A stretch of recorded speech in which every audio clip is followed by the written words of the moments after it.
ഓം ശാന്തി 7/3/2025. ഇന്നത്തെ മുരളിയുടെ main points. മധുരമായ കുട്ടികളെ, ഇത് അനാദി അവിനാശിയായ ഉണ്ടായതും ഉണ്ടാക്കപ്പെട്ടതുമായ ഡ്രാമയാണ്. ഇതിൽ ഏത് സീൻ കഴിഞ്ഞുപോയോ അത് പിന്നെയും കൽപ്പത്തിന് ശേഷം മാത്രമേ റിപ്പീറ്റ് ആകുള്ളൂ. ഇതിനാൽ സദാ നിശ്ചിന്തമായി ഇരിക്കൂ. ഈ നാടകം ഉണ്ടാക്കപ്പെട്ടിട്ടുള്ളതാണ്, എന്നാൽ ഓരോ സമയവും ഉണ്ടായിക്കൊണ്ടിരിക്കുന്നതുമാണ്. എന്താണോ ഉണ്ടാക്കപ്പെട്ടിട്ടുള്ളത് അത് നമ്മൾക്ക് ഓർമ്മയില്ലാത്തത് കാരണം ഇപ്പോൾ എന്തുണ്ടായിക്കൊണ്ടിരിക്കുന്നുവോ അതിൽ പുതുമ അനുഭവപ്പെടുന്നു. ഓരോ സീനും അടുത്ത കൽപ്പത്തിൽ തിരിച്ചു വരും. ഈ നാടകം ആവർത്തിക്കുന്നതാണ്, സൈക്ലിക്കാണ്. എന്ത് ഈ സെക്കൻഡ് കഴിഞ്ഞുപോയോ അത് 5000 വർഷങ്ങൾക്ക് ശേഷമാണ് തിരിച്ചു വരുന്നത്. ബാബ പറയുന്നു, ഇതിനാൽ നിശ്ചിന്തരായിരിക്കൂ. ഈ സമയം ഓരോ കർമ്മവും ഓരോ സങ്കല്പവും നാം ശ്രീമത്ത് അനുസരിച്ച് ചെയ്യുന്നതിലൂടെ നമ്മുടെ ഭാഗ്യം ഈ കൽപ്പത്തിലേക്ക് ഉണ്ടാകുന്നു. എന്നാൽ അടുത്ത കൽപ്പത്തിലേക്കും ഉണ്ടാകുന്നു. കാരണം എന്താണോ ഇപ്പോൾ നടക്കുന്നത് അതുപോലെ തന്നെയാണ് അടുത്ത കൽപ്പത്തിലും നടക്കുന്നത്.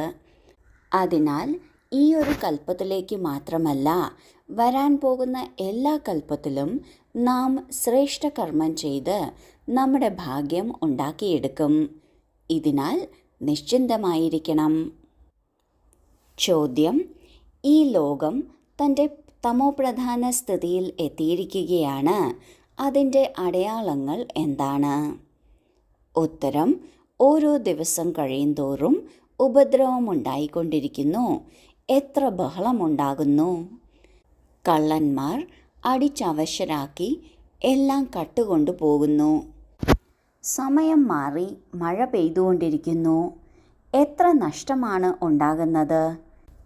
ഇതെല്ലാം തമോപ്രധാനതയുടെ ചിഹ്നമാണ്.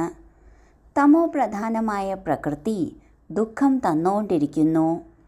നിങ്ങൾ കുട്ടികൾ ഡ്രാമയുടെ രഹസ്യത്തെ അറിയുന്നു. ഇതിനാൽ പറയുന്നു, നത്തിങ് ന്യൂ.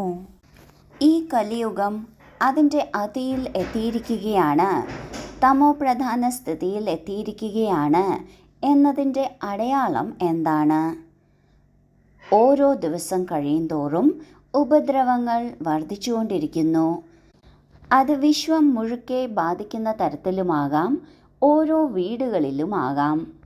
എത്ര ബഹളമാണ് സംഭവിച്ചുകൊണ്ടിരിക്കുന്നത്! അത് ഓരോ സ്ഥലങ്ങളിൽ, ഓരോ വീടുകളിൽ, രാഷ്ട്രങ്ങളിൽ ബഹളങ്ങൾ സംഭവിക്കുന്നു. കൊള്ളക്കാർ അടിക്കുന്നു, അവശരാക്കുന്നു, കൊള്ളയടിക്കുന്നു. മാത്രമല്ല പ്രകൃതിയിലും വ്യത്യാസം വരുന്നു. സമയം മാറി കാലവർഷം വരുന്നു, അല്ലെങ്കിൽ മഴ പെയ്യുന്നു, അല്ലെങ്കിൽ മഞ്ഞ് പെയ്യുന്നു. ഇത് കർഷകർക്ക് ബുദ്ധിമുട്ടാകും. അന്നം വരുന്നത് മഴയ്ക്ക് ആധാരമായിട്ടാണ്. ഈ മഴ കാലം മാറി വരുമ്പോൾ അതിനനുസരിച്ച് വിളവെടുപ്പിലും വ്യത്യാസം വരുന്നു. എത്ര നഷ്ടമാണ് ഉണ്ടാകുന്നത്! ചില സമയം വെള്ളപ്പൊക്കമുണ്ടാകുന്നു, മഞ്ഞ് കൂടുതൽ പെയ്യുന്നു, അതുമല്ലെങ്കിൽ കൊടുങ്കാറ്റടിക്കുന്നു. ഇതെല്ലാം തന്നെ തമോപ്രധാനതയുടെ ചിഹ്നമാണ്. എപ്പോൾ പ്രകൃതി തമോപ്രധാനമാകുന്നുവോ അപ്പോൾ ദുഃഖം തരുന്നു. ആത്മാക്കളും ഇതുപോലെ തന്നെ. എപ്പോഴാണോ തമോപ്രധാനമാകുന്നത് അപ്പോൾ ആത്മാക്കളും ദുഃഖം നൽകുന്നു. പ്രകൃതി അത് പ്രതിഫലിക്കുന്നു.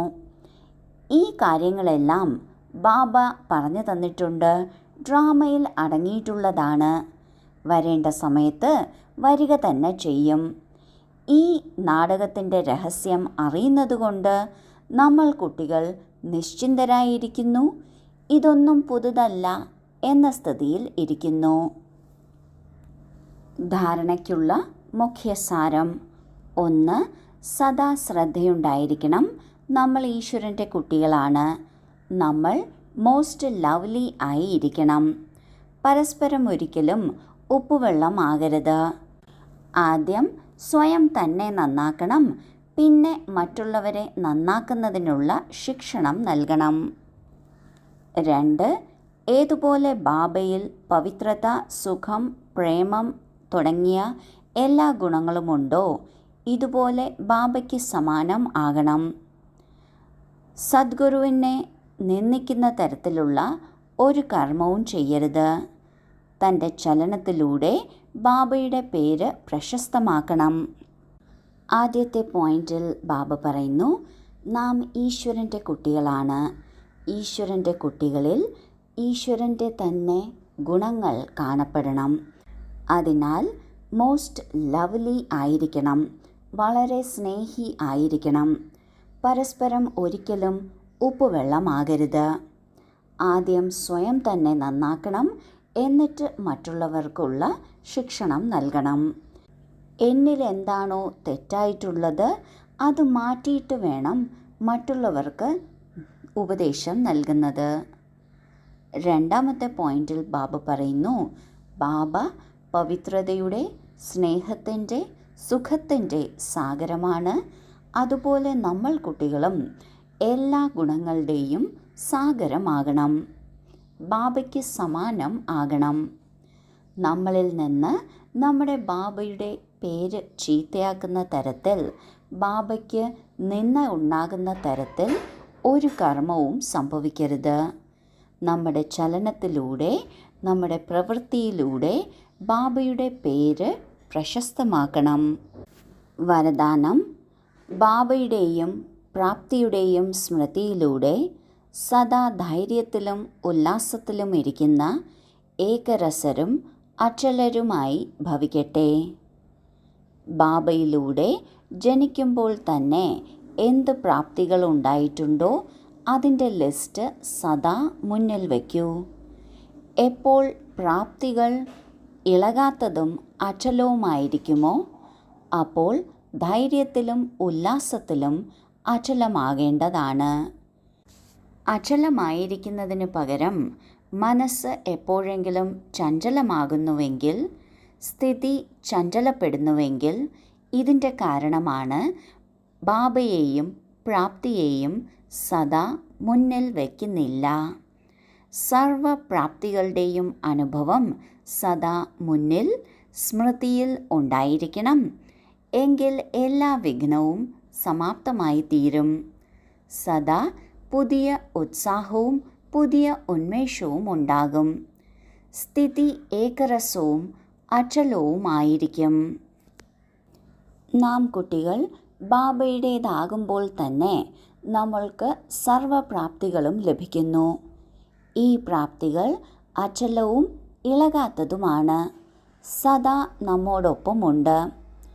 പ്രാപ്തികൾ ഇത്രയും നിരന്തരമാണ്, അചലമാണ് എങ്കിൽ നമ്മുടെ ധൈര്യവും ഉല്ലാസവും അതുപോലെ തന്നെ അചലമായിരിക്കണം. ഇതിനായി ബാബയിൽ നിന്ന് എന്ത് പ്രാപ്തികൾ ലഭിച്ചിട്ടുണ്ടോ അതെപ്പോഴും മുന്നിൽ വയ്ക്കണം. ഇങ്ങനെ മുന്നിൽ വയ്ക്കുന്നില്ല എങ്കിൽ ചഞ്ചലത വരാൻ സാധ്യതയുണ്ട്. സർവപ്രാപ്തികളും പ്രാപ്തികൾ നൽകുന്ന ബാബയും സദാ മുന്നിലുണ്ടായിരിക്കണം, അതായത് സ്മൃതിയിലുണ്ടായിരിക്കണം. എങ്കിൽ എല്ലാ വിഘ്നവും സമാപ്തമാകും. പുതിയ ഉത്സാഹവും ഉന്മേഷവും ഉണ്ടായിരിക്കും. സ്ഥിതിയും ഏകരസവും അചലവുമായിരിക്കും. സ്ലോഗൻ: ഏതു പ്രകാരത്തിലുള്ള സേവനത്തിലും സദാ സന്തുഷ്ടമായി ഇരിക്കുക തന്നെയാണ് നല്ല മാർക്ക് എടുക്കുക എന്നത്. ഏത് സേവനമായാലും ആ സേവനം നമുക്ക് തരുന്നത് ബാബയും ഡ്രാമയുമാണ്. അതിൽ സദാ സന്തോഷത്തോടെ ഇരിക്കണം, സന്തുഷ്ടമായിരിക്കണം. ഇതിലൂടെ നമ്മൾ ബാബ നൽകിയ ടെസ്റ്റ് പേപ്പറിൽ പാസ്സാകുകയാണ്, നല്ല മാർക്ക് ലഭിക്കുകയാണ്. ഓം ശാന്തി.